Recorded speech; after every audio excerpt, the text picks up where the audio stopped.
Assalamualaikum warahmatullahi wabarakatuh. Perkenalkan, nama saya Amalia Damayanti Husaini dengan NIM 2021-31002 dari kelas F mata kuliah Expert System.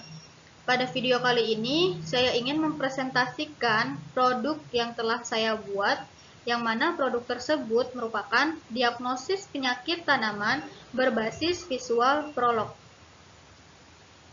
By Amalia Damayanti Husaini dengan NIM 2021-31002. Nah, name of produknya ini diagnosis penyakit tanaman berbasis visual prolog.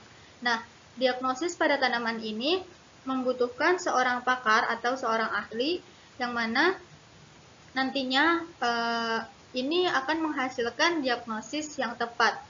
Nah,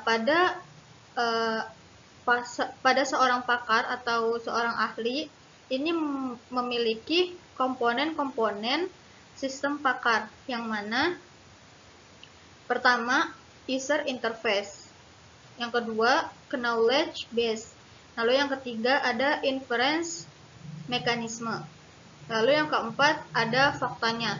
Jadi untuk seorang pakar atau seorang ahli ini harus mengetahui empat komponen yang telah dijelaskan, yang mana sistem pakar ini merupakan sebuah wadah atau sebuah media konsultasi yang dapat diakses oleh petani dengan menggunakan perangkat komputer. Tidak hanya dengan perangkat komputer saja, pada media online seperti kita juga bisa mengakses dengan handphone, dengan tablet.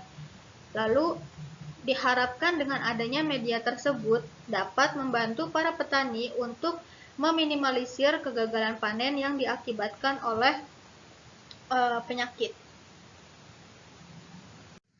Selanjutnya, kenapa produk ini sangat penting untuk digunakan, yang mana terdapat beberapa kemungkinan yang nantinya kita tidak ingin hal ini terjadi.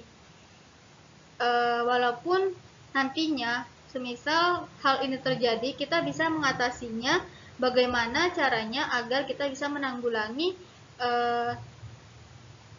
penyakit-penyakit dari tanaman yang kita buat.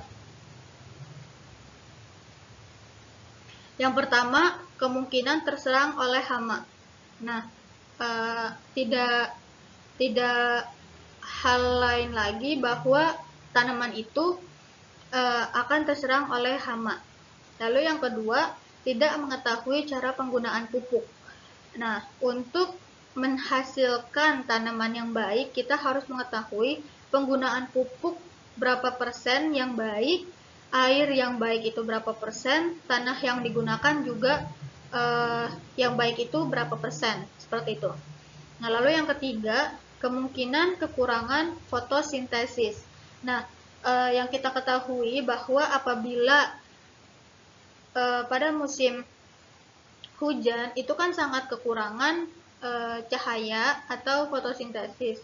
Jadi kita ingin produk yang akan tanaman yang sudah kita tanam itu hasilnya atau panennya itu ingin bagus, seperti itu. Lalu kemungkinan bibit panen yang digunakan itu tidak bagus. Nah, sekarang banyak di media online yang menjual bibit-bibit tanaman itu yang kualitasnya tidak bagus, yang mana harganya murah, tapi di deskripsi oleh penjualnya itu merupakan sebuah bibit yang mereka anggap itu kualitasnya bagus, padahal dengan harga segitu itu tidak menjamin bahwa produk yang kita beli dengan harga yang murah itu bibitnya dapat bibit yang kualitasnya baik. Kalau bibitnya itu yang kita tanam itu tidak baik, maka nanti hasil panen yang telah kita gunakan itu tidak akan baik hasil panennya, seperti itu.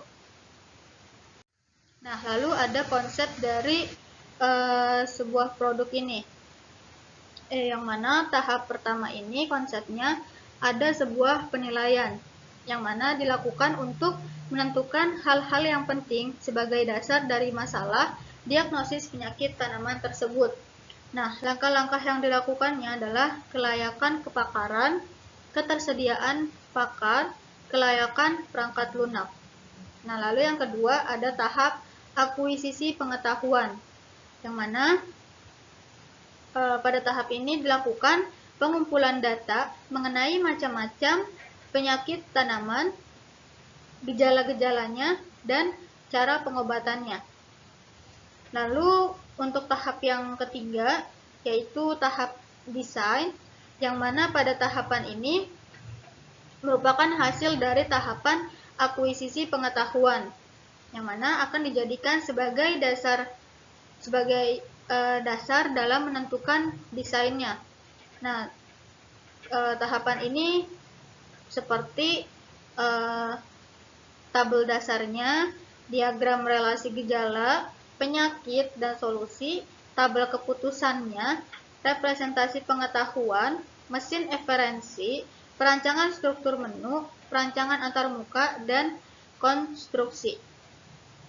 Lalu ada tahap yang keempat, yaitu tahap pengujian, yang mana pada tahap uji ini sistem pakar itu telah dikembangkan, yang mana tujuannya adalah untuk memvalidasi struktur keseluruhan sistem dan pengetahuan sistem. Apakah pengetahuan ini terdapat pada sistem sesuai dengan pengetahuan pakar yang telah diberikan. Seperti itu. Lalu tahap yang kelima ada dokumentasi. Jadi setelah melakukan tahap-tahapan sebelumnya, di tahap ini kita merekap apa yang telah dihasilkan dari tahap-tahap sebelumnya. Lalu untuk yang selanjutnya ada pemeliharaan atau maintenance.